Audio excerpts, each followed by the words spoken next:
कहा था शिक्षा नीति में बदलनी चाहिए।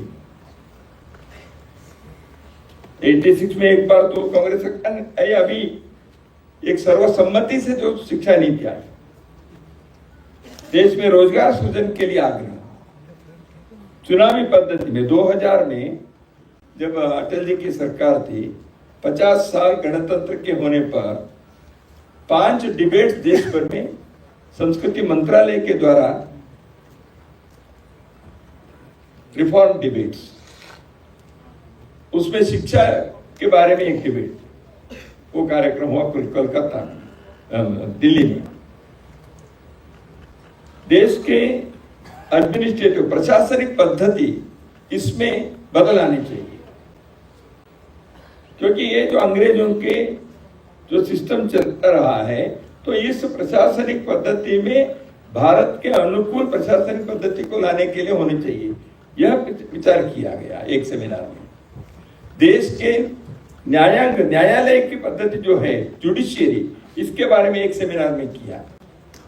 इलेक्टोरल रिफॉर्म होना चाहिए, इसके बारे में किया। डेवलपमेंटल मॉडल क्या हो, इसके बारे में किया। सबके रिपोर्ट छपे हैं 2000 के में। मैं कहने का मेरा तात्पर्य है, हम विषय को उठाए तो एक हो गया, बाकी इमरजेंसी के याद करते रहेंगे, ऐसे नहीं है। इन विषयों को भी आगे बढ़ाने का विषय था, जिसे जिन लोगों ने युवाओं के आंदोलन प्रारंभ किए, उस पीढ़ी ने आगे इस चीज को लगातार आगे करने का प्रयत्न किए हैं। हमने देश के इन विषयों को भूलकर केवल इमरजेंसी के जाप कर रहे हैं, ऐसे नहीं है। इसको भी अपने को ध्यान में रखना चाहिए। योग है कि आज के कार्यक्रम संविधान के और लोकतंत्र के रक्षा के बारे में संकल्प लेने वाले यह अवसर है, तो इसलिए ऐसे कार्यक्रम डॉक्टर बाबा साहेब अम्बेडकर के नाम जिस भवन पर है दिल्ली में, उस भवन में हो रहा है। लेकिन आयरनी यह है, आयोजकों में एक Indira Gandhi national centre for arts थी।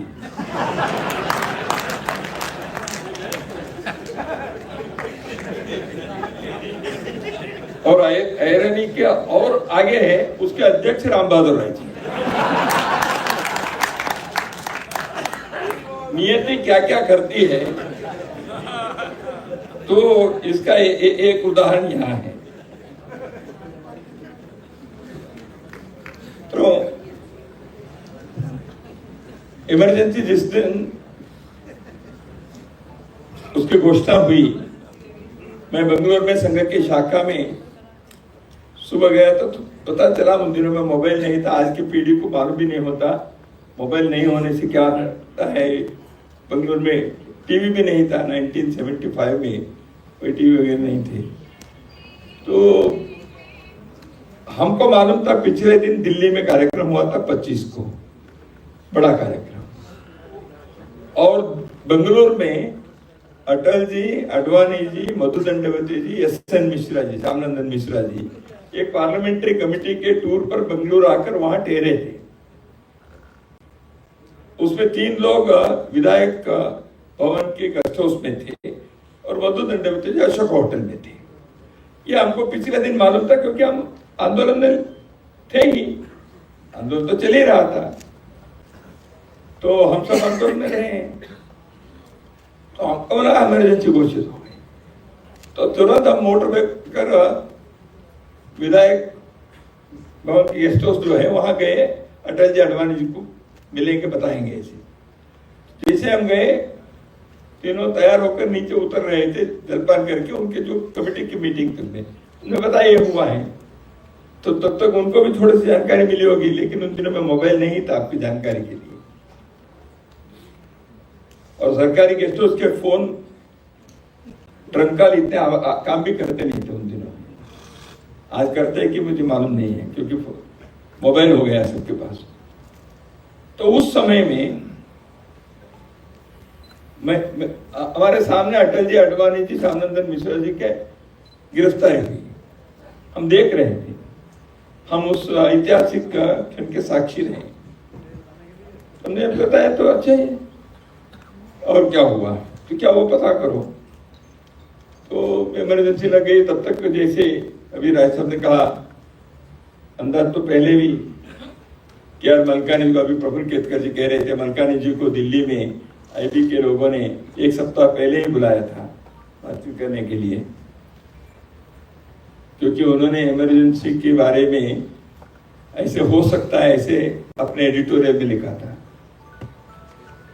तो उनको कैसे पता चला क्या है, ये पता करने के लिए तो इसलिए अडवाणी जी, अटल जी को कुछ तो मालूम हुआ होगा। दिल्ली से वो चले थे बेंगलोर।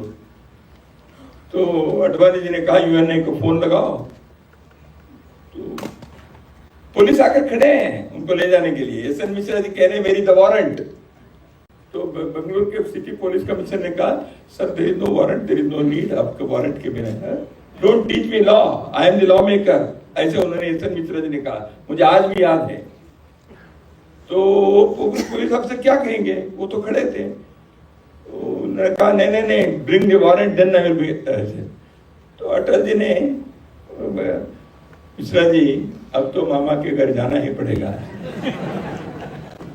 तो तब तक अडवाणी जी, मैं इसलिए कह रहा हूं वो ऐतिहासिक क्षण था। अडवाणी जी ने कहा यूएनए पीटीए को फोन लगाओ। तो मार दे। तो अटल जी ने पूछा क्या करना है। मैं फोन पर एक स्टेटमेंट देता हूँ। अटल जी ने कहा आपके स्टेटमेंट छापने वाला कौन है। अटल जी को मालूम था कि नहीं छपने वाला। तो ऐसे देश में जिस प्रकार के मौलिक अधिकार का हनन करते हुए, लोकतंत्र की हत्या करते हुए, संविधान की धज्जी उड़ाकर भारत के एक जनमानस के आवाज को संपूर्ण रूप से दमन करने का एक नारकीय राक्षसीय प्रयास हुआ, सफल नहीं हुए। कुछ समय के लिए तो वो सफलता मिली उनको, लेकिन उसके कारण नुकसान क्या हुआ। नितिन जी ने बहुत सारे घरों के जो बर्बाद हुआ बताया। व्यक्तिगत रूप से कई लोगों के जीवन में जेल में रहने के कारण, अंडरग्राउंड में रहने के कारण, व्यवसाय में, नौकरी में जो नुकसान हुआ वो एक। पुलिस लॉकअप में जिस प्रकार के टॉर्चर के कारण 3rd डिग्री मेथड जिनके साथ हुआ, दिल्ली में ओम प्रकाश गोयली जी जैसे उनकी शारीरिक अवस्था थी, कॉलेज यूनिवर्सिटी के प्रोफेसर, उनके साथ क्या हुआ लॉकअप में। ऐसे हिंदुस्तान भर में एक जगह भाई दो नहीं। मैं ये नहीं कहता ये सब के लिए ऑर्डर यहां से दिल्ली से गया होगा, लेकिन जब ऊपर के लोगों के, जो सत्ता पर बैठे हुए लोगों के अधिकार के लालसा के कारण और उनके अहंकार के कारण या उनके मद के कारण जब वो कुछ इशारा करते हैं, नीचे के तंत्र कैसे काम करता है उसका एक अत्यंत घोर उदाहरण इमरजेंसी है। मैं ये नहीं कहता कर्नाटक में किसी जिले के पुलिस लॉकअप में रहने वाले व्यक्ति को यहां से सूचना गई थी, लेकिन उन्होंने पकड़ लिया। क्या करना चाहिए, तो दबाओ। तो उनके हाथ में जो था वो सब किया उन्होंने। किसी को कैंडल से जलाया, किसी को एरोप्लेन लगाया, किसी को और कुछ किया, तरह तरह के उन्होंने करना शुरू कर दिया। यानी हमारे देश में उस समय देश के 25 साल आजादी के बाद हो गए थे। तो हम अंग्रेज लोगों ने भारत पर जो हुकूमत की है, उन्होंने यहाँ के लोगों के साथ गुलाम जैसे व्यवहार किया। वह अपने सत्ता के तंत्र को वही सत्ता चलाने की तरीका है, ऐसे तब तक रहा है। इस मानसिकता ये जो है, इससे बाहर आनी चाहिए। We are not the rulers. अंग्रेजों ने यहाँ देश के ऊपर उन्हें हुकूमत करके यहाँ के लोगों को सेवक माना, वो मालक जैसे रहे, दमनकारी रहा।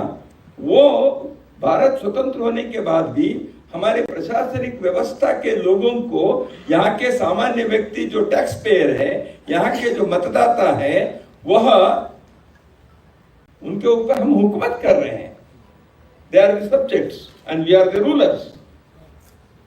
ये जो मानसिकता है, इसके खिलाफ आवाज उठनी चाहिए, इसके खिलाफ आंदोलन होना चाहिए। इसलिए वो हुआ था।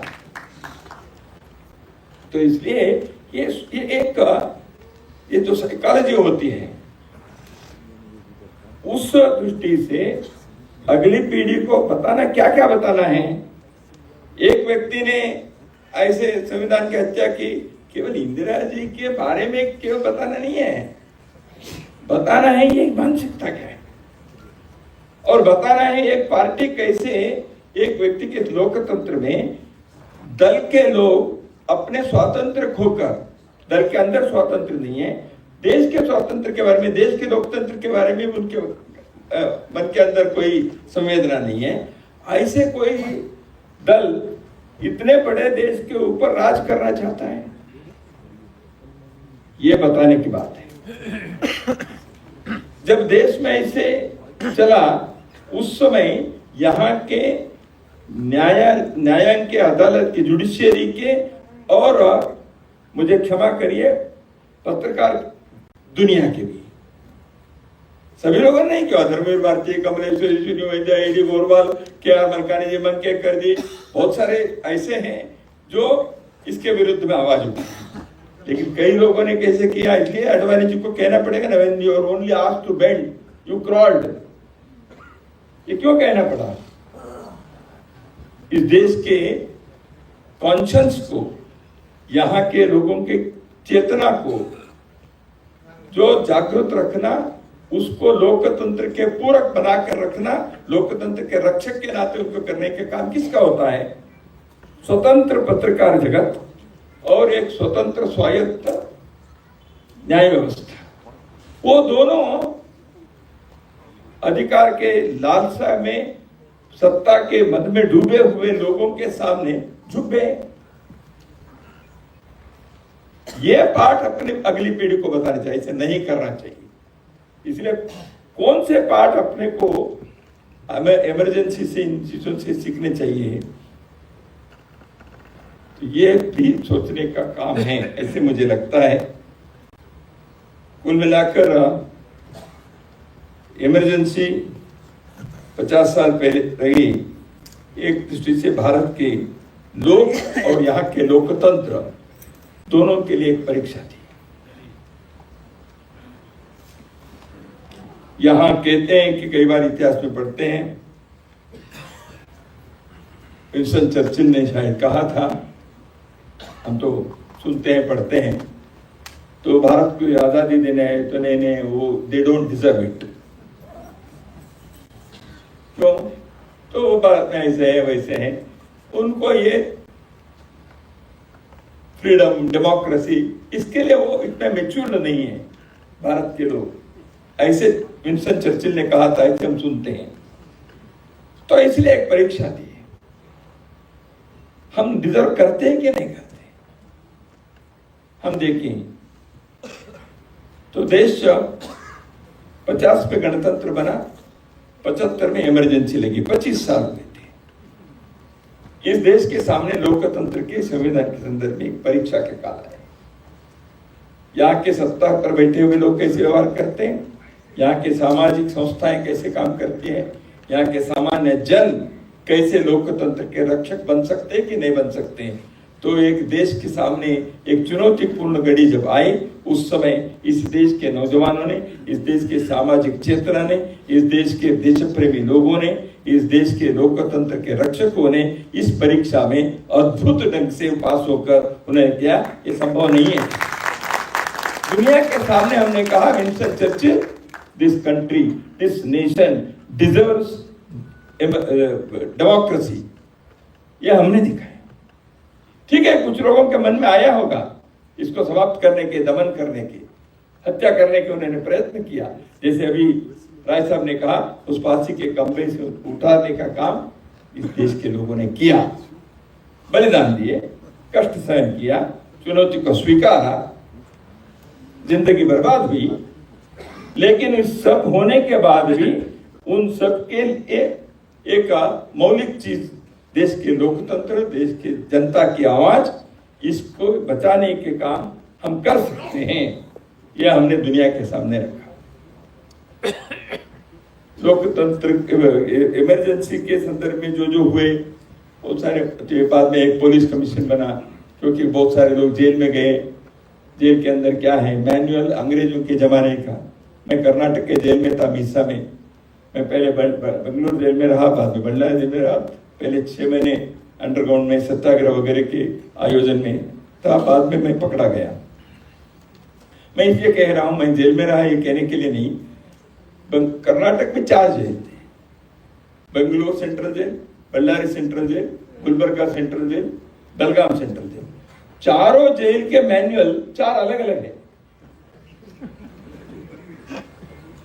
Ballari central jail was ruled by Madras. Gulbarga central क्योंकि वो निजाम का कर्नाटक था उस समय, तो इसलिए वो हैदराबाद।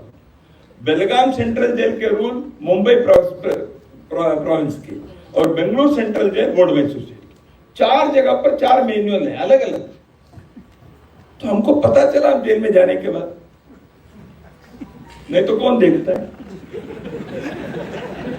तो मैं ये कह रहा हूं, रिफॉर्म की क्या क्या आवश्यकता थी। तो इसलिए बाद में एक पुलिस कमीशन का धर्मवीर जी उसके प्रमुख बने। वो पुलिस कमीशन ने कुछ रिपोर्ट्स भी दिए। तो इसलिए रिफॉर्म हर जगह पर जो होना चाहिए, जेल से लेकर, पुलिस से लेकर, या स्वतंत्रता की चेतना बनाए रखने का पत्रकार जगत या न्यायालय क्षेत्र, या सामाजिक संगठनों के दायित्व, या राजनीतिक दलों की जवाबदेही, ये सारी चीजों के चर्चा इस परिप्रेक्ष्य में, क्योंकि देश के सामने, दुनिया के सामने तो भारत ये डिजर्व करता है, हमने दिखाया। देश के अंदर भी हमें आत्मनिरीक्षण करने के लिए ऐसे क्यों हुआ। दूसरा है, ऐसे करने वाले लोगों के आज संविधान को प्रति लेकर घूम रहे हैं, तो उनको बताना पड़ेगा भाई, आज तक आपने इसके बारे में हिंदुस्तान के लोगों के सामने क्षमा नहीं मांगी, माफी नहीं मांगी। मांगना पड़ेगा, क्यों नहीं मांगा? आपने 1 लाख से अधिक लोगों को जेल में डाला, 250 से अधिक पत्रकारों को उनको जेल में रखा, मौलिक अधिकारों का आपने हनन किया, 60 लाख भारत के लोगों को उनके स्टेरिलाइजेशन करने के लिए उनको मजबूर करके किया। इसी दिल्ली में कि क्या हुआ हम सब जानते हैं। जुडिशरी की स्वतंत्रता को आपने समाप्त कर दिए। ये सारे करने वाले लोग देश के सामने माफी मांगी है नहीं। आपने पूर्वजों ने किया तो पूर्वजों के नाम से माफी मांगी, हमको क्या। और एक बात, इस आपातकाल के दौरान भारत के संविधान की प्रस्तावना में, प्रियम्बल में 2 शब्द जुड़े गए हैं। राय साहब, आप इस विषय के बारे में कभी बोलेंगे या लिखे तो मुझे मालूम नहीं है। 2 शब्द जुड़े हैं। हम सब लोगों को मालूम है, सेक्युलरिज्म और सोशलिज्म। वो प्रस्तावना में नहीं थे, पहले प्रियम्बल में नहीं थे। उन 2 शब्दों को जोड़ा है। प्रियम्बल शाश्वत रूप से है। क्या सोशलिज्म के विचार आइडियोलॉजी के नाते क्या शाश्वत है भारत के लिए? सेक्युलरिज्म का शब्द भारत संविधान में नहीं था, प्रस्तावना में जोड़ा है। विचार होंगे सेक्युलरिज्म की, बाकी गवर्नमेंट पॉलिसीज में है, स्टेट पॉलिसी में है, वो अलग बात है। तो इन 2 शब्दों को प्रस्तावना में जोड़ा। बाद में इसको निकालने के प्रयत्न हुआ नहीं है। चर्चा हुई, दोनों प्रकार के आर्गुमेंट्स हुए, तो क्या वो रहनी चाहिए प्रस्तावना में? ये विचार होना चाहिए। क्योंकि मैं जानता हूं, संविधान के निर्माता डॉक्टर बाबा साहेब अम्बेडकर जी के नाम जिस भवन पर है, उसमें मैं खड़े होकर बता रहा हूं कि बाबा साहेब अम्बेडकर ने जो संविधान बनाया था, उस के प्रस्तावना में ये दो शब्द नहीं थे। तो इसके उद्देश्य क्या है, विचार किया जाए। इसलिए आप संविधान के बारे में चर्चा कहते ही बाबा साहेब अम्बेडकर जी के बारे में नहीं है, ऐसे विषय भी है ना, वो बाबा साहेब अम्बेडकर ने नहीं बनाए हैं। इमरजेंसी में जब देश के मौलिक अधिकार नहीं थे, देश के संसद नहीं था, न्यायांग पंगु बन गया था, उस समय आपने इसको जोड़ दिया। तो इसलिए ऐसे कई बातें आज भी समीक्षा करने के लिए हैं, ऐसे मैं मानता हूं। कुछ पाठ है इमरजेंसी के, वो मैंने उल्लेख किया। कुछ यादें हैं इमरजेंसी के। देखिए, संघर्ष में भी विनोदी बातें होती हैं, संघर्ष में भी कुछ पाठ सीखते हैं। संघर्ष में, युद्ध के काल में अपनी ताकत क्या है ये भी ध्यान में आता है, जिसके बारे में मुझे उल्लेख करना नहीं है। राय साहब ने कहा, जो